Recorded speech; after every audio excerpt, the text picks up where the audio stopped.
नमस्कार। इन खबर में आपका स्वागत है। बड़ी खबर आ रही है चुनाव आयोग से, जहां सुप्रीम कोर्ट ने आदेश दिया था एसबीआई को कि इलेक्टोरल बॉन्ड से रिलेटेड डिटेल जो है आप चुनाव आयोग को उपलब्ध कराएं। चुनाव आयोग को उपलब्ध करा दिया था और अब खबर है कि चुनाव आयोग ने उसे प्रकाशित कर दिया है, उसे अपलोड कर दिया है। हमारे साथ हैं हमारे लीगल एडिटर आशीष सिन्हा। उनसे जानेंगे कि जो डिटेल आई है उसमें क्या क्या है।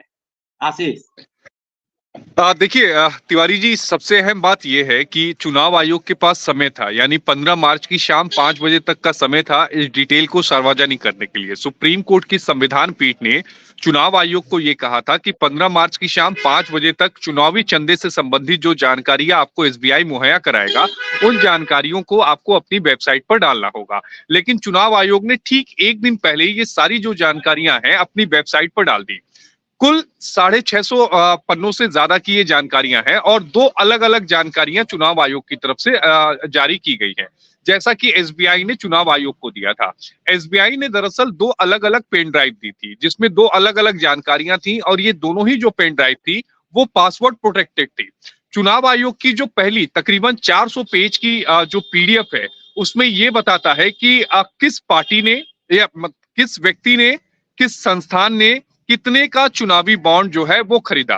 जो दूसरा तकरीबन 350 पन्नों से ज्यादा का है, उसमें यह बताया गया है कि किस पॉलिटिकल पार्टी ने, यानी किस राजनीतिक दल ने कितने का चंदा जो था वो भुनाया है। कुल 22,217 जो इलेक्टोरल बॉन्ड है वो अप्रैल 2019 से लेकर मार्च 2024 के बीच में एसबीआई द्वारा दिए गए थे, यानी बेचे गए थे। अलग अलग लोगों ने इसको खरीदा था। लेकिन दिलचस्प बात इसमें एक ये भी है विद्या जी, कि इसमें तकरीबन 187 ऐसे इलेक्टोरल बॉन्ड थे जिनको राजनीतिक पार्टियों ने नहीं बनाया था। इसी बीच सुप्रीम कोर्ट का एक आदेश आता है और सुप्रीम कोर्ट इलेक्टोरल बॉन्ड को नल एंड वॉइड करार देता है। अब सवाल ये उठता था कि आखिर अब इन 187 इलेक्टोरल बॉन्ड का होगा क्या। उसका जवाब भी एसबीआई ने अपने हलफनामे में सुप्रीम कोर्ट में दिया है। जो एसबीआई ने कहा है कि ये जो 187 इलेक्टोरल बॉन्ड है, इनकी जो रकम होगी वो पीएम राहत कोष में डाल दी जाएगी। अब जो जानकारियां हैं वो चुनाव आयोग की वेबसाइट पर आ गई हैं। किसने खरीदा है, किस संस्थान ने खरीदा है, ये सारी जानकारियां आ गई हैं। लेकिन जो सुप्रीम कोर्ट में याचिका दाखिल की गई थी डेमोक्रेटिक रिफॉर्म्स की तरफ से, उस याचिका में ये मांग की गई थी कि किस व्यक्ति ने किस राजनीतिक पार्टी को कितना पैसा दिया है, इसकी जानकारी मिलनी चाहिए। वो जानकारी नहीं है। दरअसल उसके पीछे की वजह क्या है वो मैं बता देता हूं। जब 4 मार्च को एसबीआई की तरफ से सुप्रीम कोर्ट में एक अर्जी दाखिल की गई और ये कहा गया कि हमें मिलान कराने के लिए 4 महीनों का वक्त चाहिए। एसबीआई ने सुप्रीम कोर्ट से 30 जून 2024 तक का समय मांगा, यानी 4 महीनों का समय मांगा।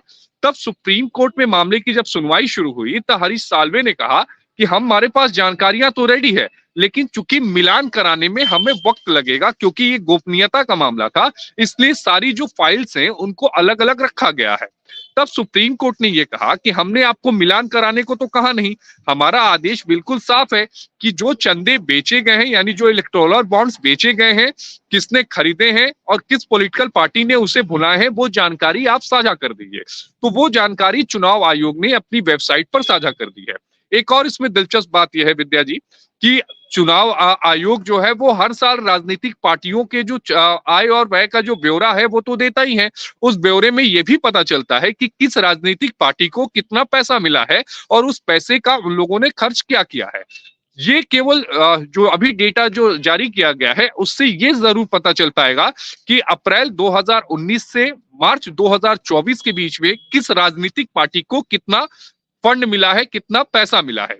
एक और अहम जानकारी अपने दर्शकों के साथ साझा कर दूं कि शुक्रवार को सुप्रीम कोर्ट की संविधान पीठ इस मामले की सुनवाई शुरू करेगी। दिलचस्प पहलू यह है कि SBI, state bank of India की तरफ से जो कंप्लायंस रिपोर्ट था वो तो सुप्रीम कोर्ट में दाखिल हो गया, जिसमें एसबीआई ने ये कहा कि हमने अपनी जो जानकारियां हैं वो चुनाव आयोग के साथ साझा कर दी। हमने 2 पेन ड्राइव दिया, दोनों ही पासवर्ड प्रोटेक्टेड थे। ये एसबीआई की तरफ से कंप्लायंस रिपोर्ट दाखिल हो गया था। अब इलेक्शन कमीशन की तरफ से मुझे लगता है कि कल सुबह 10:30 बजे सुनवाई शुरू होने से पहले एक कंप्लायंस जो रिपोर्ट होगी वो दाखिल की जाएगी और इलेक्शन कमीशन ये बताएगा कि हमने सारी जो जानकारियां हैं वो अपनी वेबसाइट पर दाखिल कर दी है। तब देखना ये दिलचस्प होगा कि अब इस मामले में सुप्रीम कोर्ट का आगे का रुख क्या रहता है। लेकिन जो जानकारी सुप्रीम कोर्ट ने इलेक्शन कमीशन को कही थी पब्लिश करने के लिए, वो पब्लिश हो चुकी। जो जानकारी एसबीआई को देने के लिए कही थी, वो एसबीआई ने जानकारी इलेक्शन कमीशन को दे दी थी। जी आशीष, एक बात ये जानना चाहेंगे कि देखिए, संविधान पीठ इस मामले की सुनवाई करती है, जैसा कि आपने खुद कहा, और ये पता भी है कि हर पॉलिटिकल पार्टी अपने आय व्यय का पूरा ब्यौरा देती है। उस हिसाब से जो मुझे आंकड़े याद आ रहे हैं, लगभग 6,500 करोड़ बीजेपी को, 1100 कुछ करोड़ कांग्रेस को, और टीएमसी को जस्ट उसके बाद 9% मिले हैं, और 55% बीजेपी को मिले हैं। ये बात पहले से पता है सबको। तो फिर ये डिटेल देने से आखिरकार क्या फायदा हुआ? देखिए, इस डिटेल के सार्वजनिक होने से बस इतनी जानकारी मिल पाई है कि किस व्यक्ति ने या फिर किस संस्था ने कितने का इलेक्टोरल बॉन्ड खरीदा। चूंकि जो जानकारी आप साझा कर रहे हैं विद्या जी, अप्रैल 2019 से लेकर मार्च 2024 के बीच में कुल 12,000 करोड़ के तकरीबन जो इलेक्टोरल बॉन्ड है, जो सूत्र हैं वो बता रहे हैं कि बेचे गए हैं, जिसमें से 6,500 करोड़ बीजेपी को मिले हैं। दूसरी जो सबसे बड़ी पार्टी है कांग्रेस, उसको तकरीबन 1100 करोड़ से ज्यादा को मिले हैं। उसके बाद तीसरा जो नंबर आता है वो टीएमसी का है, जिसे तकरीबन 900 करोड़ मिले हैं। यानी कुल मिलाकर बोले तो इसी तरह की जो सीरीज है वो सभी पार्टियों को इसी क्रम में जो पैसे हैं वो दिए गए हैं।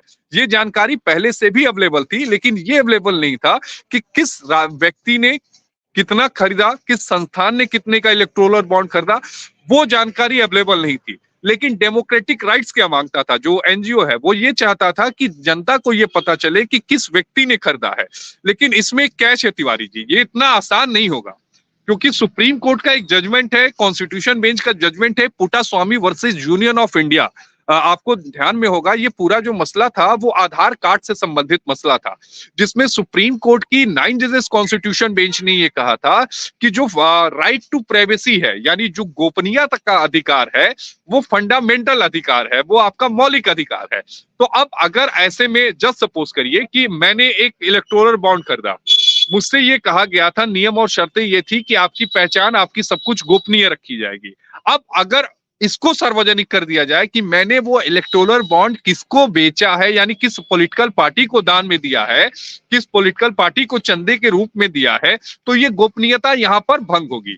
जो दूसरी सबसे अहम बात होगी, जस्ट सपोज करिए कि किसी राज्य में एक किसी पॉलिटिकल पार्टी का कि वहां पर सत्ता है, लेकिन अगर वहां का व्यक्ति किसी दूसरे पॉलिटिकल पार्टी यानी ऑपोजिशन के व्यक्ति के लिए चुनावी बॉन्ड खरीदता है, चंदा खरीदता है, तो ऐसे में उस व्यक्ति के लिए या उस संस्थान के लिए राज्य में मुश्किलें बढ़ सकती हैं।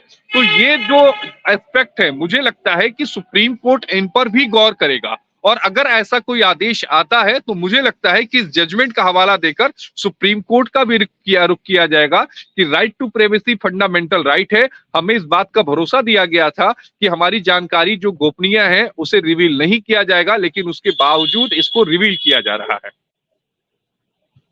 हाँ, अब जैसे बिल्कुल आपने ठीक कहा, लेकिन सुप्रीम कोर्ट ने जिस आधार पे इसको खारिज किया था, नल एंड वॉइड घोषित किया था, वो तो आधार यही था कि आरटीआई जो है उसका उल्लंघन हो रहा है।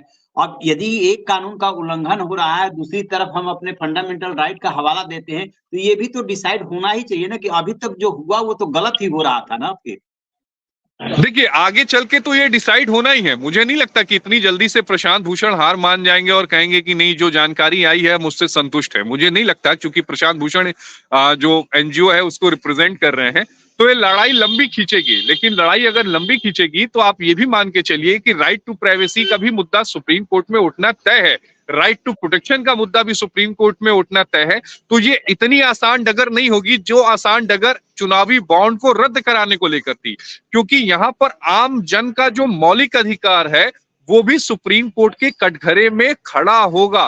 तो मुझे लगता है कि इस पर एक डिटेल सुनवाई होगी, लंबी सुनवाई होगी, और उसके बाद ही सुप्रीम कोर्ट किसी नतीजे पर पहुंचेगा। एक जानकारी में अपने जो हमारे व्यूअर्स हैं उनको और दे दूं कि कल एक और सुप्रीम कोर्ट में अहम सुनवाई है विद्या जी, और वो है चुनाव आयुक्तों की नियुक्ति को लेकर।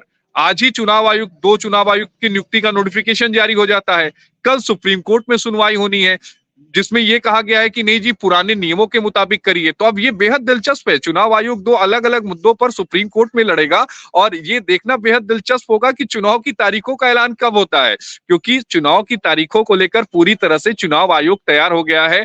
क्योंकि जैसा आप जानते ही हैं, इसका भी चर्चा इसलिए मैं कर दे रहा हूं ताकि व्यूअर को यह भी पता चले कि देश में शनिवार के बाद कभी भी, यानी शनिवार से कभी भी लोकसभा चुनाव का जो बिगुल है वो चुनाव आयोग की तरफ से जारी किया जा सकता है। बहरहाल कल सुबह 10:30 बजे का इंतजार करना पड़ेगा जब सुप्रीम कोर्ट की संविधान पीठ इस मामले की सुनवाई करेगी। तिवारी जी, चलिए, बहुत अच्छा, आपने अच्छी जानकारी दी। अब कल का इंतजार करते हैं कि सुप्रीम कोर्ट में जब सुनवाई होती है तो फिर कौन सा नया मुद्दा उठता है, और हम अपने दर्शकों को अपडेट करते रहेंगे। शुक्रिया, थैंक यू। शुक्रिया सर।